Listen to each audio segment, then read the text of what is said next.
Welcome everyone to another episode of Scott's Adventures. Update on the blizzard of 2022 here in Smithtown, Long Island, and the snow is coming down at a pretty good rate. Snow is very deep out here.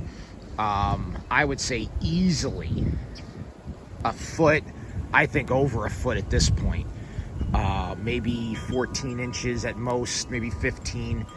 But there is just a lot of snow out here, and the snow continues to come down. Winds are starting to pick up as well. This is an extremely strong storm. I know further east from me, closer to the Riverhead area, for those that are familiar, I know they're picking up wind gusts of up to 45.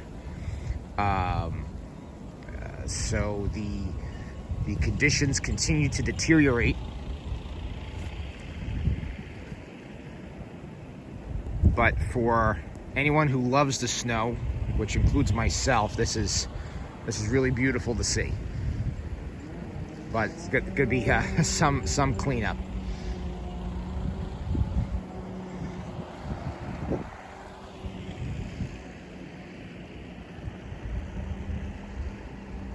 Okay, just a quick update.